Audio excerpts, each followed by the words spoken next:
प्यारे बच्चों, कैसे हैं आप सब। आशा करती हूँ आप सब अच्छे होंगे। आज मैं आपको कक्षा 3 का अध्याय 13 पढ़ाने जा रही हूँ, जिसका नाम है पतंगे।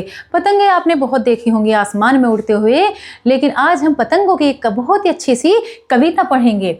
इसमें देखो, गुनगुन धूप तोड़ लाती हैं, सूरज से मिलकर आती हैं, कितनी प्यारी लगे पतंगे, अंबर में चकरी खाती हैं। अंबर मतलब होता है आसमान, नभ, गगन, आकाश। चकरी मतलब जो गोल गोल जैसे घूमती है, तो ऐसी लगती है जब पतंग उड़ रही है आसमान के अंदर, तो ऐसा लगता है जैसे धूप को तोड़ कर ला रही है।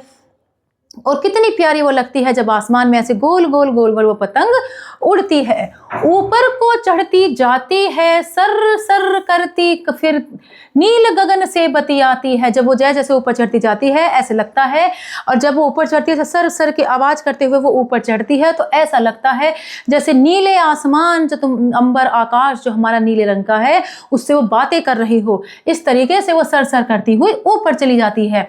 डोरी के संग इठलाती है, ऊपर जाकर मुस्काती है, जैसे अंगुली करे इशारे, इधर उधर उड़ती जाती है। डोरी से बंधी हुई पतंग ऐसे लगती है जैसे वो इठला रही हो, ऊपर जाकर मुस्कुरा रही हो, हंस रही हो, खेल रही हो, ऐसी वो लगती है ऊपर जाती हुई। और जैसे जैसे उंगली करती है इशारे पतंग को, ऐसे ही ऐसे पतंग वो इशारे करती है उंगली के इशारों के साथ ही पतंग भी उसी तरफ मुड़ जाती है जिधर हमारी उंगली हो जाती है, और इधर उधर उड़ती चली जाती है। कभी काटती कभी कट जाती, आवारा उड़ती जाती है।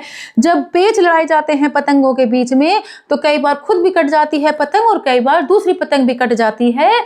तो ऐसे उड़ती जाती है जैसे आवारा हो, कोई उसे देखने भालने वाला नहीं है, ऐसे उड़ती जाती है। बिना सहारे हो जाने पर कटी पतंगे कहलाती हैं।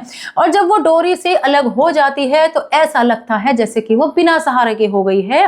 कटी पतंग अब उसे कहने लगते हैं कि ये पतंग तो कट गई है।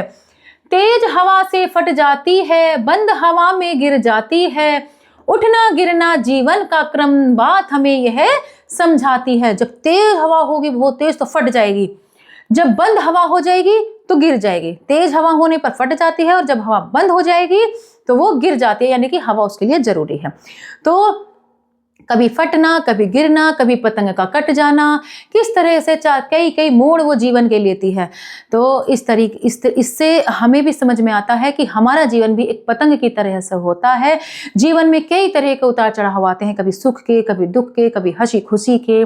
तो हमें अपने जीवन में कभी भी बदलना नहीं चाहिए, और जीवन को उसी तरह से अपने को गुजारना चाहिए। जीवन में कभी निराश नहीं होना चाहिए। ये पतंग भी हमें यही सीख देती है। तो पतंग भी से हमें कितनी अच्छी शिक्षा मिली बच्चों। आशा करती हूँ आपको यह अध्याय अच्छे से समझ में आया होगा। मिलते हैं अगली कक्षा में। धन्यवाद।